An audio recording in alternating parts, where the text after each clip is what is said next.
These tips are from Tom Mathews. Those tips are for financial literacy. April is Financial Literacy Month. However, you know that you've got to keep that in your back pocket 12 months a year, 365 days a year, 24/7. You've got to be about that paper, right? That money. You've got to watch your money.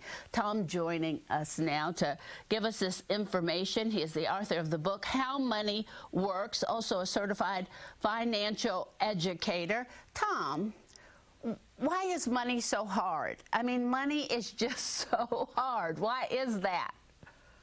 Well, it starts with it not being taught in school. So, you go to school and you learn things you need, but you also learn some things you don't need. And when you do that, it causes a lot of the anxiety people have today because you just simply don't learn the basics. Yeah, I mean, we never, I don't know if they do it now. I don't think so. It's so funny when my son, my youngest one, my oldest ones too, I guess, when we got their checking accounts, and they looked at me and they looked at that check and they were like, I don't know how to write this check. And I was like, ease down. I'm going to show you how to, I'm going to show you how to write it. They were like, how come they don't show us this in school? And I said, Mom's got it. I'm going to show you. But if you kind of went through that on a daily basis at school, I guess that would maybe put us all at ease if we started earlier, right?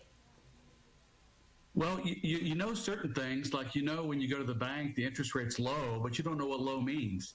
You don't know the ramifications of a lifetime of those kind of low rates and other things, big and little ways your whole life if you don't learn the basics. And then, according to us, work with a financial professional, you get yourself in a position where you're just at a disadvantage every time you turn around.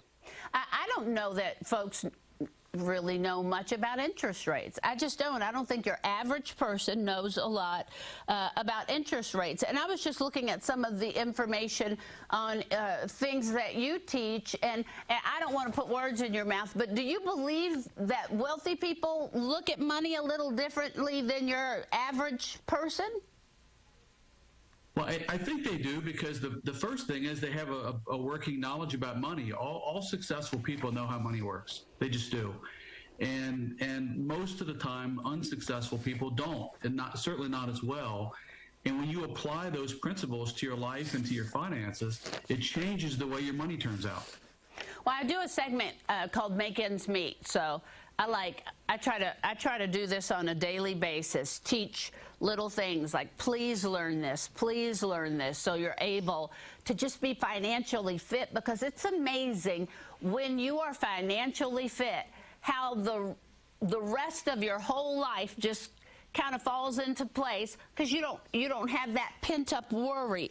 So if somebody is drowning in debt right now, what would you say the 1, 2, 3 of that would be? Well, I think the first thing is you got to stop adding to it. And then the second thing is to start whittling away at it, and go after the worst interest rates first and just start paying it down. Unfortunately, the minimum payments will just extend it on almost into perpetuity. So you really can't get into debt and stay in debt and have any kind of success with your money. Yeah, because if you only pay that minimum payment, in other words, you're never going to pay it. There's no way. It's almost like no way to pay that off, because you're paying the minimum payment, and then the interest rates are they're just adding more money onto that. I think too, though, people don't stop. Like, I have to be honest. When I was having trouble with money, Tom, I did not have a budget. I didn't know where my money was going. I didn't know what I was making or where I was spending. I was just treading water as hard as I could, trying to stay up. That's the beginning of it all. What's coming in the house? What's going out of the house? And then look at those kind of things that you don't really need to be spending money on. Most of us don't take the time to stop and do that, I don't believe. I think most people's finances are just filled with the unnecessary expenses like that, and not really an understanding of your income and then what it is after taxes, and then what you have to pay your bills, and then what might a little bit be discretionary after that. And for so many people, it's just really a challenge. And if you've got more month than you have money, what do? Well, you better be smart with money. You better learn how to have a budget and how to stick to it. And if you need to make more, then you need to do some things to make more money. Maybe having a side business or become an entrepreneur of some kind, and do some things to bring some more revenue, some more income into your household, so you can do the things for your family that you see. So that brings another point. We talk about that side hustle. A lot of people have been doing that side hustle, especially during the pandemic.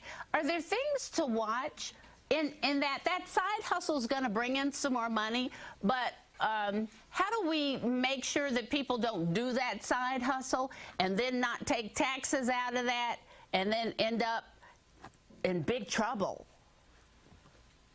Well, again, it comes down to budgeting. You know, if you sit down and look at what you actually bring in from a side hustle, and you know that you've got taxes to pay, well, that's the first part of that you put aside. You don't just go spend it all and then at the end of the year say, oh my gosh, now what am I going to do?